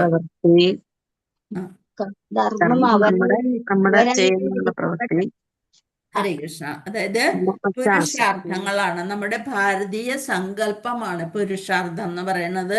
നാം എങ്ങനെയാണ് ജീവിക്കേണ്ടത്, ജീവിക്കുന്നതിന്റെ അർത്ഥം എന്താണ്, എന്തിനാണ് നമ്മൾ ജീവിക്കേണ്ടത്, ഇതെല്ലാം ആണ് പുരുഷാർത്ഥം എന്ന സങ്കല്പം. അപ്പൊ ജീവിതത്തിന്റെ അർത്ഥം എന്തെന്ന് മനസ്സിലാക്കി തരുന്നതാണ്. ഇപ്പൊ മഹാഭാരതത്തിലെ പല സ്ഥലത്തും ഇതൊക്കെ പ്രതിപാദിച്ചിട്ടുണ്ട്. സംസ്കൃത പദമാണത്. പുരുഷ പ്ലസ് അർത്ഥ, പുരുഷാർത്ഥ. പുരുഷ എന്നാല് മനുഷ്യൻ, അർത്ഥം എന്നാല് ലക്ഷ്യം. നമ്മുടെ ലക്ഷ്യം എങ്ങനെയായിരിക്കണം, എങ്ങനെയാണ് നമ്മൾ ജീവിതത്തിന്റെ, അതായത് പർപ്പസ് ഓഫ് ഹ്യൂമൻ ബീയിങ്. ഒരു മനുഷ്യൻ എന്തിനാണ് ജീവിക്കേണ്ടത് എന്ന്, ജീവിതം കൊണ്ട് എന്താണ് നമ്മൾ നേടേണ്ടത്, ഇതൊക്കെയാണ് ആ 4 കാര്യങ്ങളാണ് പുരുഷാർത്ഥം എന്ന് പറയുന്നത്. അപ്പൊ ജീവിതത്തിന്റെ 4 ഘട്ടം എന്നും പറയാം. നമുക്ക് തോന്നുന്നത് പോലെ ജീവിക്കാനായിട്ട് നമുക്ക് ശരിയല്ല. അത് അങ്ങനെ ജീവിക്കുന്നത് ശരിയല്ല. ചില നിയമങ്ങളും മറ്റും പാലിച്ചാല് നമ്മുടെ ജീവിതം ഒരു അർത്ഥപൂർണമായ നിലയിലേക്ക് നമ്മൾക്ക് കൊണ്ടുപോകാൻ സാധിക്കും. അപ്പൊ പുരുഷാർത്ഥം എന്ന് വെച്ചാല് മൂല്യങ്ങള്, അതായത് വാല്യൂസ് എന്ന് പറയും. നമ്മുടെ മൂല്യങ്ങളെയാണ് പുരുഷാർത്ഥം എന്ന് പറയുന്നത്. ഗുണങ്ങളിൽ നിന്നാണ് ഒരു വ്യക്തി ജീവിക്കുന്നതിൻ്റെ ശരിയായ ഉദ്ദേശ ലക്ഷ്യം മനസ്സിലാക്കാൻ സാധിക്കുന്നതാണ് 4 പുരുഷാർത്ഥങ്ങൾ. അതിൽ ധർമ്മം എന്ന് വെച്ചാൽ സത്യം, ശരിയായ ജീവിതം, സത്യം, മോറൽ വാല്യൂസ്. ഒരാൾക്ക് ഒരു വാല്യൂ ഇല്ലാണ്ട് നടക്കണവരെ നമ്മൾക്ക് പെട്ടെന്ന് മനസ്സിലാക്കാൻ സാധിക്കും അല്ലേ. അവർ പറയണതൊന്നും സത്യമായിരിക്കില്ല. സത്യം പറയണം എന്നുള്ളൊരു ചിന്ത പോലും അവരിൽ ഉണ്ടാവില്ല. അപ്പൊ ഇതെല്ലാം ധർമ്മത്തിൽ പെടുന്നു. അർത്ഥം എന്ന് വെച്ചാൽ ജീവിക്കാനായിട്ട് എന്തായാലും പണം വേണം. ആ പണത്തിന് വേണ്ടിയിട്ട് നമ്മൾ കർമ്മം ചെയ്തുകൊണ്ടിരിക്കും അല്ലെ. അർത്ഥം, ആവശ്യത്തിനുള്ള പണം വേണമെന്ന് ജീവിക്കാൻ വേണ്ടി. അപ്പൊ അത് അധികമായിട്ട് നമ്മൾ കുന്നുകൂട്ടരുത്. അതാണ് ധർമ്മം കഴിഞ്ഞിട്ട് അർത്ഥം. അർത്ഥത്തിൽ നിന്നാണ് പിന്നെ കാമം വരുന്നത്. എന്ന് പറഞ്ഞാല് മനുഷ്യന്റെ എല്ലാ ആഗ്രഹങ്ങളും സംതൃപ്തി അല്ലെങ്കിൽ എൻജോയ്മെന്റ് എന്ന് പറയും, അല്ലെ പ്ലഷർ എന്ന് പറയും. ഇതെല്ലാം കാമത്തിൽ പെടുന്നു. അത് നമ്മളാണ് അതിൻ്റെ ഒരു രേഖ വരച്ചിട്ടുള്ളത് അല്ലെ. എത്ര വരെ പോകും എന്നുള്ളത് നമ്മൾ തീരുമാനിക്കണം. അല്ലെന്നുണ്ടെങ്കിൽ അത് കാമത്തിൽ നിന്ന് ലോഭവും മോഹവും അങ്ങനെയൊക്കെയായി അത് പലതരത്തിലായി പോകും. മോക്ഷം എന്ന് പറഞ്ഞാല് എന്താണ്? എല്ലാ ബന്ധങ്ങളും വിട്ട് എല്ലാറ്റിൽ നിന്നും മുക്തി നേടി ജീവിതത്തിന്റെ അവസാനത്തില് മുക്തി ലഭിക്കുന്നതിനാണ് മോക്ഷം എന്ന് പറയുന്നത്. ഇത് ജീവിതത്തിന്റെ 4 ഘട്ടങ്ങളാണ്. അപ്പൊ ധർമ്മം, മോക്ഷം, ഇതിൽ രണ്ടിലും ആൾക്കാർക്ക് വലിയ താല്പര്യമില്ല. അർത്ഥം എന്ന് വെച്ചാൽ സമ്പത്ത്, പിന്നെ കാമവുമാണ് അവരുടെ ജീവിത ലക്ഷ്യം. അപ്പൊ ധർമ്മത്തിന്റെ പന്ഥാവ് യഥാർത്ഥത്തിൽ എങ്കിട്ടുള്ളതാണ് ആത്മസാക്ഷാത്കാരത്തിനുള്ളതാണ്. അപ്പൊ ഭക്തർ എന്ന് വെച്ചാല് അതിനനുസരിച്ച് തന്നെ, ആ വാല്യൂസിനനുസരിച്ച്, നമ്മുടെ ജീവിതത്തിന് ഒരു വാല്യൂ ഉണ്ട്, മോറൽ വാല്യൂസ് ഉണ്ട്. അതിനനുസരിച്ച് ജീവിക്കുന്നവരാണ് ധർമ്മത്തിലൂടെ ചലിക്കുന്നത്. ഭക്തർ മുൻപ് തന്നെ രക്ഷപ്പെട്ടു, എന്നാൽ അവർ കഷ്ടപ്പാടുകൾ നിർത്താൻ ആവശ്യപ്പെടുന്നില്ല.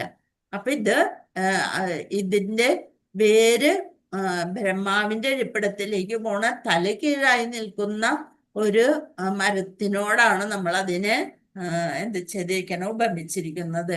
ഇത് നമ്മൾ എന്ത് ചെയ്യണം? വിരക്തി എന്ന ആയുധം കൊണ്ട്, നമ്മൾ പഠിച്ചതാണ് ഭഗവത്ഗീതയില്, വിരക്തി എന്ന ആയുധം കൊണ്ട് വെട്ടി ബ്രാഞ്ചുകൾ വരുമ്പോഴത്തേനും അത് വെട്ടിമാറ്റിയാല് നമ്മൾക്ക് ഇതിൽ നിന്ന് രക്ഷപ്പെടാൻ സാധിക്കും. അതേസമയം ആഗ്രഹങ്ങൾ കൂടുന്തോറും ബ്രാഞ്ചസ് കൂടി വരും, ഇലകളൊക്കെ തളർത്ത് ഇതായിട്ട് നിൽക്കണ്ടാവും, നമ്മൾ അതില് ബന്ധനത്തില് കുടുങ്ങുകയും ചെയ്യും. അപ്പൊ വിദ്യയുടെയും അവിദ്യയുടെയും ഫലങ്ങൾ. അപ്പൊ ഭഗവത്ഗീത, വേദാന്ത സൂത്രം, ശ്രീമദ് ഭാഗവതം തുടങ്ങിയ വൈദിക ശാസ്ത്രങ്ങളിൽ നിന്ന് നമ്മൾ ഇതൊക്കെ പഠിച്ചെടുക്കണം. ഭൗതിക ശരീരം ഉപേക്ഷിച്ചതിന് ശേഷം ശാശ്വതമായ ആനന്ദം നിറഞ്ഞ ജീവിതം കൈവരിക്കാൻ ഒരുവൻ പരിപാവനമായി സാഹിത്യങ്ങളൊക്കെ പഠിച്ച് അതീന്ദ്രിയ ജ്ഞാനം നേടേണ്ടതാണ്. ബദ്ധാത്മാക്കളെ ഈശ്വരനുമായുള്ള തൻ്റെ ശാശ്വത ബന്ധം വിസ്മരിക്കുന്നു. അവർക്ക് ഭഗവാനുമായിട്ടുള്ള ബന്ധം, സംബന്ധം എന്നുള്ളത് കിട്ടണില്ല അല്ലെ. അവര് ഭഗവാനുമായിട്ട് ഒരു ബന്ധവും ഇല്ലാതെ അവര് ഇങ്ങനെ പട്ടം കാറ്റത്ത് പറക്കണ പോലെ ഇങ്ങനെ ഇന്ദ്രിയങ്ങൾക്ക് പുറകെ ഓടിക്കൊണ്ടേയിരിക്കും. അപ്പൊ എന്ത് ചെയ്യണം? ഭഗവാൻ നമ്മൾക്ക് ദയാവായ്പോടെയാണ് ഈ ശാസ്ത്രങ്ങളെല്ലാം നൽകിയിരിക്കുന്നതും അതിൽ ഇന്ന കാര്യങ്ങൾ എങ്ങനെയൊക്കെ നമ്മൾ ജീവിക്കണം എന്നൊക്കെ പറഞ്ഞു തന്നിരിക്കണം. പക്ഷേ ആത്മീയ ഗ്രഹത്തിൽ എത്തിയാൽ മാത്രമേ നമുക്ക് സന്തുഷ്ടനാവാൻ സാധിക്കുള്ളൂ. ഇവിടെ എത്ര വലിയ അർത്ഥവും ഇതെല്ലാം ലഭിച്ചാലും നമുക്കൊരു സംതൃപ്തി തോന്നണം എന്നുണ്ടെങ്കിൽ നമ്മൾ എവിടെ തിരിച്ചെത്തണം? നമ്മുടെ സ്വന്തം വീട്ടില്. നമ്മുടെ സ്വന്തം വീട് എവിടെയായിരുന്നു? ഗോലോക വൃന്ദാവനത്തില്. അവിടെ നിന്ന് തെറ്റിപ്പറ്റി പോന്നവരാണ് സ്വാതന്ത്ര്യം വേണമെന്നും പറഞ്ഞ്. അപ്പൊ വീണ്ടും അവിടെ തിരിച്ചെത്തിയാൽ മാത്രമാണ് നമുക്ക് ആ സന്തോഷം തിരിച്ചെടുക്കാൻ സാധിക്കുക. അപ്പൊ അതിനു വേണ്ടി എന്താണ്? വിശ്വസ്ത സേവകരെയും ഭഗവാൻ അറേഞ്ച് ചെയ്തിട്ടുണ്ട്. നമ്മളെ കൊണ്ടുപോകാനായിട്ട് വിശ്വസ്ത സേവകരെ, അതിലൊരാളാണ് ഇരിക്കുന്നത്. ആരാണത്? ശ്രീല പ്രഭുപാദ ശ്രീല പ്രഭുപാദരെ പോലെയുള്ള വിശ്വസ്ത സേവകരെ അറേഞ്ച് ചെയ്തിട്ടുണ്ട് ഭഗവാൻ. എന്നിട്ടും അധ്യാപകരൊക്കെ കഷ്ടപ്പെട്ട് ഇതൊക്കെ എഴുതിയത് പഠിക്കാനൊന്നും നമുക്ക് സമയമില്ലാതെ ഭൗതിക ലോകത്തില് നിറയെ ദുരിതമാണെന്നും പറഞ്ഞ് കംപ്ലൈന്റ് ചെയ്ത് ഇങ്ങനെ കഴിച്ചു കൂട്ടാണ് അല്ലെ. ഈ ആത്മീയ ജ്ഞാനത്തിന്റെ സംസ്കാരത്തിന് ഏറ്റവും നല്ല അവസരമാണ് മനുഷ്യജന്മം എന്നവര് മനസ്സിലാക്കുന്നില്ല. പല 84 ലക്ഷം യോനികളിലൂടെ കടന്നു വന്നിട്ടാണ് നമ്മൾക്ക് ഒരു മനുഷ്യജന്മം കിട്ടുന്നത്. ആ മനുഷ്യജന്മം നമ്മൾ വേണ്ട വിധത്തിൽ പ്രയോജനപ്പെടുത്തുന്നില്ല. അതുകൊണ്ടാണ് വീണ്ടും ജനന മരണ ചക്രത്തിൽ പെട്ട് നമ്മള് ഉടുപ്പ് മാറ്റണ പോലെ അല്ലെ, ശരീരം മാറ്റി വീണ്ടും ഒരു പട്ടിയുടെയോ ഒരു പന്നിയുടെയോ അല്ലെങ്കിൽ ഒരു കൃമിയുടെയോ ഒക്കെ ഡ്രസ്സ് എടുത്ത് അണിഞ്ഞുകൊണ്ട് വീണ്ടും ഈ ജനന മരണ ചക്രത്തില് കറങ്ങി തിരിഞ്ഞുകൊണ്ടിരിക്കുകയാണ്. അപ്പൊ വിദ്യയുടെ സംസ്കാരം അഥവാ ആത്മജ്ഞാനം മനുഷ്യന് അത്യന്താപേക്ഷിതമാണ്. ആത്മജ്ഞാനം അറിഞ്ഞേ പറ്റൂ, അല്ലെങ്കിലോ രോഗഗ്രസ്തരായിത്തീരും നമ്മള്. ഭൗതികതയില് ഇന്ദ്രിയാസ്വാദനം പരമാവധി നിയന്ത്രിക്കേണ്ടതാണ് അല്ലെ. ഷുഗറൊക്കെ വന്നവര് പഞ്ചസാര ഒക്കെ നിയന്ത്രിക്കാനൊക്കെ ഡോക്ടർ നല്ലോണം പറയും. പക്ഷെ അതിനോടായിരിക്കും അവര് ഏറ്റവും കൂടുതൽ ആസക്തി. അവര് സദ്യക്കൊക്കെ പോയി ഉള്ള പായസവും അത് ഇതൊക്കെ കുടിച്ചു വരും. പക്ഷെ ചായയില് മധുരം ഇടണ്ട എന്നുള്ളൊരു നിബന്ധന മാത്രം വെച്ചുകൊണ്ട് എല്ലാതും ആവശ്യാനുസരണം കഴിച്ചു വരികയും ചെയ്യും അല്ലെ. അവസാനം നിയന്ത്രിക്കാൻ പറ്റാത്ത അവസ്ഥയിലേക്ക് പോകും. അപ്പൊ ജീവസത്തകൾ ആത്മീയമായിട്ട് ഇന്ദ്രിയങ്ങളില്ലാത്തവരെല്ലാം ആദിമമായ യഥാർത്ഥ ആത്മീയ രൂപത്തില് ജീവസത്തയ്ക്ക് എല്ലാ ഇന്ദ്രിയങ്ങളുമുണ്ട് ആത്മീയ രൂപത്തില്. ഇപ്പൊ നമ്മള് ഇത് ഏറ്റവും ഇതിന് അടിമപ്പെട്ടത് നമ്മള് ശാസ്ത്രത്തിന്റെ പുരോഗതിയിലെ ഫോണാണ് അല്ലെ, മൊബൈൽ ഫോൺ. അതിന് അടിമയായിട്ട് വരികയാണ്. പക്ഷെ നമ്മള് ഈ 1 മണിക്കൂർ എന്തിനു വേണ്ടിയാണ് ഉപയോഗിക്കണ ഫോൺ? ആത്മീയ കാര്യങ്ങൾ അറിയാൻ വേണ്ടിയിട്ട് ഉപയോഗിക്കണം. അപ്പൊ അത് ഏറ്റവും നല്ലൊരു ഉപാധിയായിട്ട് തീരും. അല്ലെങ്കിൽ അതായത് ഒരു കൊച്ചുകുട്ടി ഇരുന്നിട്ട് ഇരുട്ടത്തായാലും ഇരുന്ന് ഫോൺ നോക്കണം അല്ലെ കാണുന്നത്. അപ്പൊ നമ്മള് അതേസമയം അത് ആത്മീയ കാര്യങ്ങൾക്ക് ശാസ്ത്ര പുരോഗതിയെ നമ്മൾക്ക് ഉപയോഗിക്കാൻ സാധിക്കും. അപ്പോഴാണ് ഭൗതികതയിൽ നിന്നുള്ള രോഗബാധ മാത്രമേ യഥാർത്ഥ ഇന്ദ്രിയാസ്വാദനം സാധ്യമാവൂ. അപ്പൊ ഭൗതിക മാലിന്യങ്ങള് ഒക്കെ മാറ്റി പരിശുദ്ധമായ ആത്മീയ രൂപത്തിൽ യഥാർത്ഥമായ ആനന്ദം സാധ്യമാകും. ഇപ്പൊ നമ്മൾക്ക് എപ്പോഴും ഓരോരോ ഹരേ കൃഷ്ണ. മനുഷ്യ ജീവിതത്തിന്റെ ലക്ഷ്യം വികലമായ ഇന്ദ്രിയാസ്വാദനം ആകരുത്. വികലമായ ഇന്ദ്രിയാസ്വാദനം ആകരുത്. അപ്പൊ എന്ത് വേണം? ശരിക്കും നമ്മൾ എന്ത് ചെയ്യണം? വേദങ്ങളിലുള്ള കാര്യങ്ങളെയൊക്കെ പിന്തുടർന്ന് നമ്മളുടെ ആധ്യാത്മിക ജ്ഞാനം വികസിപ്പിക്കാൻ ശ്രമിക്കണം. ശരീരത്തിന്റെ നിലനിൽപ്പിന് ആവശ്യമായ എല്ലാ പ്രവർത്തനങ്ങളും മതിയാക്കണമെന്നല്ല പറയണത്. ഒന്നും ചെയ്യരുത് എന്ന് പറയണില്ല. പക്ഷെ മോശമായ ഇടപാടൊക്കെ പരമാവധി കുറച്ച് നമ്മൾ എന്ത് ചെയ്യണം? ആധ്യാത്മികതയിലേക്ക് അല്ലെങ്കിൽ അതീന്ദ്രിയ ജ്ഞാനം അറിയാനായിട്ട് ശ്രമിക്കണം. ആധ്യാത്മികവും ഭൗതികവുമായ ജീവിതത്തിലൂടെ സന്തുലിതമായ ക്രമീകരണത്തിലൂടെ നമ്മൾ ശ്രമിക്കണം. അപ്പോൾ എന്താവും? വേദങ്ങൾ ഇന്ദ്രിയ സംതൃപ്തിക്ക് വേണ്ടിയുള്ള പ്രവണതകളാൽ വേദങ്ങള് മനുഷ്യരെ പ്രവർത്തനങ്ങളെ മോക്ഷ തത്വത്തിലേക്ക് നയിക്കും. ധർമ്മം, അർത്ഥം, കാമം, മോക്ഷം എന്നിവയെല്ലാമാണ് അത് ധർമ്മവും മോക്ഷവും ജനങ്ങൾക്ക് വലിയ താല്പര്യമില്ല എന്നർത്ഥം നമ്മൾ പറഞ്ഞ പോലെ. പക്ഷെ മരണശേഷം കൂടുതലായി ഇന്ദ്രിയ സ്വർഗത്തിൽ ഉറപ്പുവരുത്തുന്നതിന് വേണ്ടി ചില മതപരമായ ചടങ്ങുകളൊക്കെ ചിലര് അനുഷ്ഠിക്കും. പണ്ട് നമ്മൾക്ക് എപ്പോഴും സ്വർഗത്തിൽ പോകാം അല്ലെങ്കിൽ നരകത്തിൽ പോകാം. ആകെ 2 ലോകങ്ങൾ മാത്രമേ നമുക്ക് അറിയുള്ളായിരുന്നു. പക്ഷേ ഇപ്പോഴാണ് നമുക്ക് മനസ്സിലായത് സ്വർഗത്തിൽ പോയാലും കുറേ നാള് അവിടുത്തെ ഇന്ദ്രിയ ആസ്വാദനം കഴിഞ്ഞിട്ട് അവിടെ വേറെ സേവയൊന്നുമില്ല. ഈ ആസ്വാദനം കഴിയുമ്പോൾ നമ്മുടെ പുണ്യമെല്ലാം ക്ഷയിച്ച് കഴിയുമ്പോൾ നമ്മൾ നേരെ തിരിച്ച് ഭൂമിയിലേക്ക് തന്നെ പതിക്കും. പിന്നെയും ജനന മരണചക്രത്തിൽ പെടും. അപ്പൊ എന്ത് ചെയ്യണം? ധർമ്മത്തിന്റെ പന്ഥാവ് എന്ന് വെച്ചാൽ എന്താണ്? ആത്മസാക്ഷാത്കാരത്തിനുള്ളതാണ്. ധർമ്മം എന്തിനുള്ളതാണ്? ധർമ്മത്തിനനുസരിച്ച് ജീവിക്കുന്നത്. ഇപ്പൊ ധർമ്മപുത്രയുടെ തന്നെ അല്ലെ യുധിഷ്ഠിരൻ, അദ്ദേഹം ധർമ്മദേവന്റെ മകനാണ് അല്ലെ. അപ്പൊ യഥാർത്ഥത്തിൽ ആത്മസാക്ഷാത്കാരത്തിനുള്ളതാണ് എന്ത്? ധർമ്മത്തിന്റെ പന്ഥാവ് എന്ന് വെച്ചാൽ വഴി. സാമ്പത്തിക വികസനം അല്ല, ശരീരത്തെ നല്ല ആരോഗ്യ അവസ്ഥയിൽ നിലനിർത്തുവാൻ ആവശ്യമാണത്. ആത്മീയ വിദ്യ സാക്ഷാത്കരിക്കാനായിട്ട് നമുക്ക് ശരീരം എന്തായാലും വേണം. നമ്മൾ വയ്യാണ്ടായി ഇങ്ങനെ കിടന്ന് കഫവും മലവും പിത്തവും ഇതൊക്കെ വരുമ്പോഴൊന്നും ഭഗവാനെ ഓർക്കാനൊന്നും നമുക്ക് സാധിച്ചെന്ന് വരില്ല. പക്ഷെ നല്ല കാലത്ത് നമ്മൾ ഭഗവാനെ നന്നായിട്ട് ഓർത്തു കഴിഞ്ഞാല് ഭഗവാൻ നമ്മളെ ഓർക്കും. നമ്മൾക്ക് ചെയ്യാൻ പറ്റാത്ത ഒരവസ്ഥ നമ്മൾക്ക് വരികയാണെങ്കിൽ ആ സമയത്ത് ഭഗവാൻ നമ്മളെ ഓർക്കും എന്നുള്ളതാണ്. അതാണ് ഭഗവാന്റെ കാരുണ്യം. പിന്നെന്താ പറയണ? വിദ്യയുടെ പാത ശ്രീമദ് ഭാഗവതത്തിൽ സമ്പൂർണമായി അവതരിപ്പിച്ചിട്ടുണ്ട്. നിരപേക്ഷ സത്യത്തെക്കുറിച്ച് അന്വേഷിക്കുന്നതിന് വേണ്ടിയായിരിക്കണം നാം ജീവിതം ഉപയോഗിക്കാനാണത് നിർദ്ദേശിക്കുന്നത്. ഭഗവത്ഗീതയില് 18 തത്വങ്ങൾ പാലിച്ച് നമ്മൾ ഇന്നലെ വിവരിച്ച് അല്ലെ, 18 തത്വങ്ങളെ കുറിച്ച് നമ്മൾ മനസ്സിലാക്കി. ആ തത്വങ്ങളൊക്കെ പാലിച്ച് ജ്ഞാനവും വൈരാഗ്യവും കൈവന്ന വിശാല മനസ്കനായ ഒരു വ്യക്തിയിൽ നിരപേക്ഷ തത്വം സാക്ഷാത്കരിക്കപ്പെടുന്നു.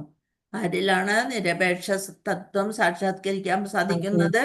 ഭഗവത്ഗീതയിലെ 18 തത്വങ്ങൾ പാലിച്ച് ജ്ഞാനവും വൈരാഗ്യവും കൈവന്ന വിശാല മനസ്കനായ ഒരു വ്യക്തിയിൽ നിരപേക്ഷ സത്യം സാക്ഷാത്കരിക്കപ്പെടുന്നു. ഈ 18 തത്വങ്ങളുടെ പ്രധാന ലക്ഷ്യം തന്നെ എന്താണ്? ഭഗവാനിൽ അതീന്ദ്രിയമായ ഭക്തിയുത സേവനം നേടുക എന്നതാണ് ആ തത്വത്തിന്റെ തന്നെ അർത്ഥം. എല്ലാ വിഭാഗത്തിലുള്ള ജനങ്ങളും ഭഗവാന്റെ ഭക്തിയുത സേവനം ചെയ്യണമെന്ന് പ്രോത്സാഹിപ്പിക്കുന്നു. പിന്നെ ശ്രീലരൂപ ഗോസ്വാമിയുടെ ഭക്തിരസാമൃത സിന്ധുവിലും ഇതൊക്കെയാണ് പറഞ്ഞിരിക്കുന്നത്. വിദ്യയുടെ ലക്ഷ്യത്തിലേക്ക് എത്താനുള്ള സുനിശ്ചിതമായ പാതയെക്കുറിച്ച് വ്യക്തമായി ഭക്തിരസാമൃത സിന്ധുവിൽ വിവരിച്ചിട്ടുണ്ട്. നമ്മൾ ഇത് കഴിഞ്ഞിട്ട് പഠിക്കുമ്പോൾ മനസ്സിലാകും ഭക്തിരസാമൃത സിന്ധു എത്ര ഇമ്പോർട്ടൻ്റ് ആയിട്ടുള്ളൊരു പുസ്തകം എന്നുള്ളത് മനസ്സിലാവും. തസ്മാദേകേന മനസ്സ ഭഗവാൻ സത്വദാംപതി ശ്രോതവ്യാകൃത്യദവ്യശ്ച ധ്യേയ പൂജ്യശ്ച നിത്യത. ശ്രീമദ് ഭാഗവതത്തില് 1:2-14 പറഞ്ഞിരിക്കണ തസ്മാദേകേന മനസ്സ ഭഗവാൻ സത്വദാംപതി ശ്രോതവ്യാകൃത്യദവ്യശ്ച ധ്യേയ പൂജ്യശ്ച നിത്യത. ഒരുവൻ ഏകമനസ്കനായി മനസ്സിൽ വേറൊരു ചിന്തയില്ലാതെ ഭക്തരക്ഷകനായ ഭഗവാനെ കുറിച്ച് ശ്രവിക്കുകയും കീർത്തിക്കുകയും സ്മരിക്കുകയും ആരാധിക്കുകയും ചെയ്യേണ്ടതാണ്. എപ്പോഴും നമ്മുടെ നാവില് മന്ത്രം ഹരേ കൃഷ്ണ മന്ത്രം വേണം. ഭഗവാനെ കുറിച്ച് ചിന്തിക്കണം, ഭഗവാനെ സേവ ചെയ്യണം. ഇതൊക്കെയാണ് നമ്മൾ ചെയ്യേണ്ടത്. ധർമ്മം, അർത്ഥം, കാമം എന്നിവ ഭക്തിയുത ഭഗവത് സേവനം നേടാൻ ലക്ഷ്യമാക്കിയിട്ട് അല്ലാത്ത പക്ഷം അവ കേവലം അവിദ്യയുടെ വ്യത്യസ്ത രൂപങ്ങളായി തീരും. തുടർന്നുള്ള മന്ത്രങ്ങളിൽ ശ്രീ ശോഭനിഷത്ത് ഇത് സൂചിപ്പിക്കുന്നുണ്ട് എന്നാണ് പറയുന്നത്. ഇവിടെ ഒന്നുകൂടി നോക്കാം നമുക്ക്. വിദ്യയുടെയും അവിദ്യയുടെയും ഫലങ്ങളെ. വിദ്യയും അവിദ്യയും വ്യത്യസ്ത ഫലങ്ങൾ നൽകുന്നു. വായിക്കാൻ സാധിക്കണ്ട? മാതാജി ഒന്ന് വായിച്ചോളൂ. വിദ്യയും വ്യത്യസ്ത ഫലങ്ങൾ തരുന്നു. വിദ്യ അമർത്യത നൽകുന്നു, അവിദ്യ ബന്ധനം നൽകുന്നു. ഭൗതിക ജീവിതത്തിന്റെ കെണിയിൽ വീഴാതിരിക്കാൻ നാം വിദ്യയെയും അവിദ്യയെയും ഒരുമിച്ച് മനസ്സിലാക്കണം. ഭൗതിക ലോകം എന്താണെന്ന് മനസ്സിലാക്കുകയും അതിനെ എങ്ങനെ കൈകാര്യം ചെയ്യണമെന്ന് പഠിക്കുകയും വേണം ഭഗവത്ധാമത്തിലേക്ക് തിരികെ മടങ്ങാൻ. ഹരേ കൃഷ്ണ മാതാജി. ഹരേ കൃഷ്ണ. ഭൗതിക ലോകം എന്താണെന്ന് മനസ്സിലാക്കുകയും അതിനെ എങ്ങനെ കൈകാര്യം ചെയ്യണമെന്ന് പഠിക്കുകയും വേണം ഭഗവത്ധാമത്തിലേക്ക് മടങ്ങാൻ. ആത്മീയവും ഭൗതികവും എന്താണെന്ന് നമുക്ക് എങ്ങനെ മനസ്സിലാക്കാം? വായിച്ചോളൂ മാതാജി. വേറെ ആരെങ്കിലും?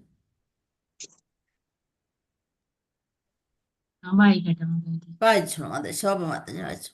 നാം എന്തെങ്കിലും ഉപയോഗിക്കുന്ന രീതി അതിനെ നിർണയിക്കുന്നു. ഉദാഹരണം, കൃഷ്ണന്റെ സേവനത്തിൽ നാം എന്തെങ്കിലും ഭൗതിക വസ്തു ഉപയോഗിക്കുന്നുവെങ്കിൽ അത് ഭൗതികമല്ല, ആത്മീയമാണ്. മറുവശത്ത് മാനവികത, കമ്മ്യൂണിസം തുടങ്ങിയ മാനവ പ്രവർത്തനങ്ങൾ മാറ്റിയില്ലെങ്കിൽ അവ ഭൗതികമായി തുടരുന്നു.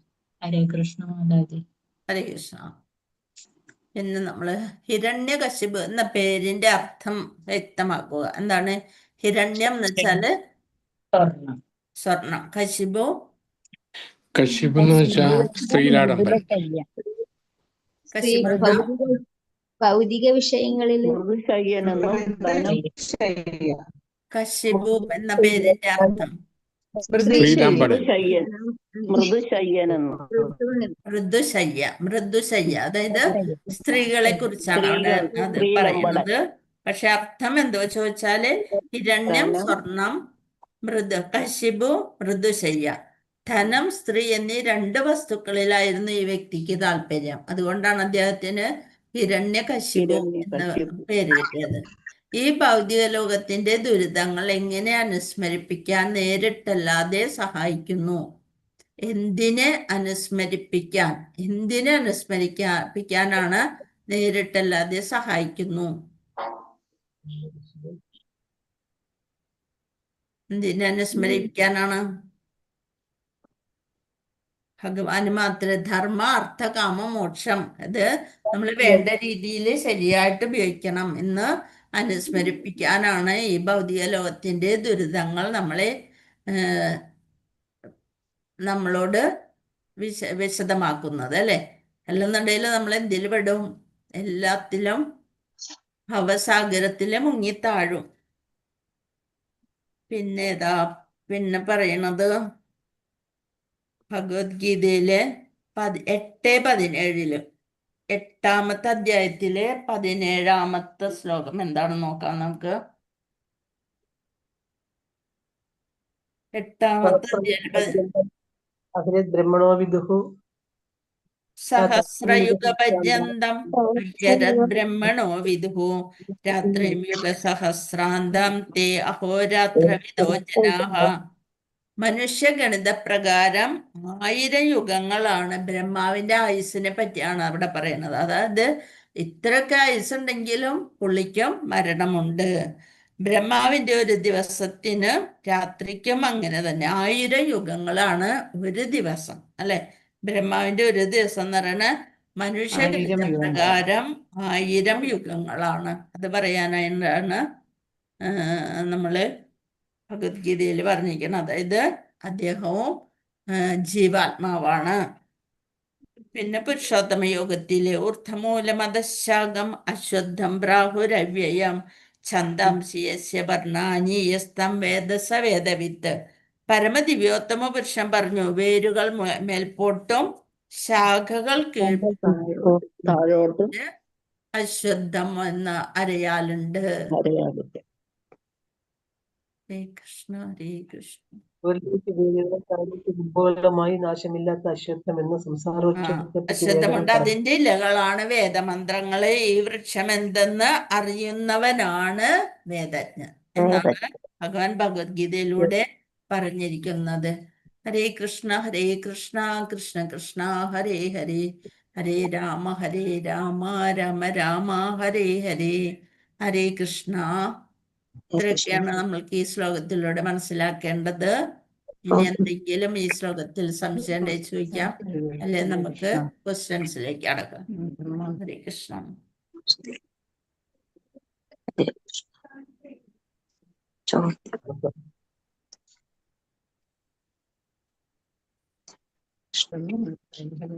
എല്ലാരും അറ്റൻഡൻസ് ഇട്ടോ. ഹരേ കൃഷ്ണ. അറ്റൻഡൻസ് ഒക്കെ ഇട്ടോളാം. അറ്റൻഡൻസ് ഇട്ടില്ല മാതാജി, ഒന്ന് ഇട്ടേക്കണേ. മാതാജി ഇട്ടില്ലേ? ഞാൻ ഇട്ടില്ല. ലളിത മാതാജിയോ? ഇട്ടില്ല. നമുക്ക് ക്വസ്റ്റ്യൻ ഒക്കെ നോക്കിയതിന് ശേഷം നോക്കാം. ഓക്കെ. ഒരാൾക്ക് അമൃതത്വം ആസ്വദിക്കാൻ കഴിയുന്നത് എപ്പോൾ? പറയട്ടെ മാതാജി. അതല്ലേ? അജ്ഞാനത്തിന്റെയും ജ്ഞാനത്തിന്റെയും പ്രക്രിയകൾ ഒരേ സമയം അറിയുന്നവന് മാത്രമേ ജനന മരണ ചക്രത്തെ അതിക്രമിച്ച് അമൃതത്വം ആസ്വദിക്കാനാവൂ. ഹരേ കൃഷ്ണ. ഹരേ കൃഷ്ണ മാതാജി. ഹരേ കൃഷ്ണ. മരണം ഒഴിവാക്കാൻ സാധിക്കാത്തത് എന്തുകൊണ്ട്? എന്തുകൊണ്ടാണ് മരണം? പ്രകൃതി നിയമങ്ങൾ മൂലം. പ്രകൃതി നിയമങ്ങളാണ് അല്ലെ. ജന്മ, മൃത്യു, ജര, വ്യാധി. അതായത് മർത്യം എന്ന് വെച്ചാല് മൃത്യു ഉള്ളവനെയാണ് മർത്യം എന്ന് വെച്ച് പറയുന്നത്. അല്ലാത്തവൻ അമരൻ എന്നുള്ളതാണ്. വാർദ്ധക്യം, രോഗം, മരണം ഇതൊക്കെ നമ്മുടെ ജീവിതത്തിന്റെ കരാളഹസ്തത്തിൽ നിന്ന് മനുഷ്യൻ രക്ഷിക്കാൻ കഴിയുന്ന ഒന്നും തന്നെ നമ്മൾ ഇതുവരെ കണ്ടുപിടിച്ചിട്ടില്ല എന്നാണ് പറയുന്നത്. മാതാജി രണ്ടാമത്തെ ആൻസർ ഒന്ന് പറയാവോ? രണ്ടാമത്തെ ആൻസർ പ്രകൃതി നിയമങ്ങൾ. മരണത്തെ ഒഴിവാക്കാൻ കഴിയാത്ത വിധം ക്രൂരമാണ് പ്രകൃതി നിയമങ്ങൾ. പ്രകൃതി നിയമങ്ങൾ മനുഷ്യനെ ഒഴിവാക്കാൻ സാധിക്കാത്തത്ര ക്രൂരമാണ് പ്രകൃതി നിയമങ്ങൾ. എങ്ങനെയൊക്കെ വിചാരിച്ചാലും എന്ത് കൂട്ടില് കെട്ടി ഇട്ടാലും മരണം വരും. മൂന്നാമത്തെ, മനുഷ്യനെ പൂർണ്ണ സന്തുഷ്ടനാവാൻ സാധിക്കുന്നത് എപ്പോഴാണ്? ജീവസത്ത് ആത്മീയ സത്തയാണ്. മാത്രമല്ല തന്റെ ആത്മീയ ഗേഹത്തിലെത്തിയാൽ മാത്രമേ അയാൾക്ക് സന്തുഷ്ടനാവാൻ കഴിയൂ. ഹരേ കൃഷ്ണ പ്രഭു, പ്രണാമം. നരാധമൻ എന്നാൽ എന്ത്? ആത്മീയ ജ്ഞാനത്തിന്റെ സംസ്കാരത്തിന് ഏറ്റവും നല്ല അവസരമാണ് മനുഷ്യൻ. ഈ അവസരം പ്രയോജനപ്പെടുത്താത്ത ഒരു മനുഷ്യൻ, അവസരം പ്രയോജനപ്പെടുത്താത്ത ആളെയാണ് എന്ത് പറയാ? നരാധമൻ എന്ന് പറയുന്നത്. അടുത്തത് നമ്മൾ ജനന മരണ ചക്രത്തിൽ അകപ്പെടുന്നത് എങ്ങനെ? അവിദ്യ അഥവാ ഇന്ദ്രിയസുഖപൂർത്തിക്കായുള്ള ഭൗതിക ജ്ഞാനത്തിന്റെ മുന്നേറ്റമാണ് ജന്മമരണ ചക്രത്തിന്റെ മാർഗം. ആത്മീയമായി നിലനിൽക്കുന്ന കാലത്തോളം ജീവസത്തിക്ക് ജന്മമരണങ്ങളില്ല. ധർമ്മത്തിനനുസരിച്ച് ജീവിക്കണം എന്നല്ലേ? നമ്മൾ ജനന മരണ ചക്രത്തിൽ അകപ്പെടുന്നത് എങ്ങനെ? മുന്നേറ്റം ധർമ്മത്തിനനുസരിച്ച് ജീവിക്കണം. എത്രാമത്തെ ചോദ്യമാണ്? അഞ്ചാമത്തെ അല്ലെ? അഞ്ചാമത്തെ. നമ്മൾ ജനനമരണങ്ങൾ ശരീരം എന്ന ആത്മാവിനെ ബാഹ്യാവരണത്തെ മരണത്തെ അജ്ഞതയുടെ അല്ലെ അവിദ്യയുടെ സംസ്കാരം കൊണ്ട് അല്ലെ ഇന്ദ്രിയപൂർത്തിക്കായുള്ള ഭൗതിക ജ്ഞാനത്തിന്റെ മുന്നേറ്റമാണ് മരണചക്രത്തിന്റെ മാർഗം. ആത്മീയമായി നിലനിൽക്കുന്ന കാലത്തോളം ജീവസത്യക്ക് ജന്മമരണങ്ങളില്ല. എന്നാൽ ജന്മമരണങ്ങൾ ശരീരം എന്ന ആത്മാവിന്റെ ബാഹ്യ ആവരണത്തിന് മാത്രമാണ്. അപ്പൊ അതുകൊണ്ട് നമ്മൾ ജനന മരണ ചക്രത്തിൽ അകപ്പെടുന്നു.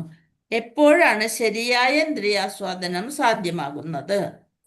ഭൗതികതയാകുന്ന രോഗബാധ മാറുമ്പോൾ മാത്രമേ യഥാർത്ഥ ഇന്ദ്രിയസ്വാദനം സാധ്യമാകൂ.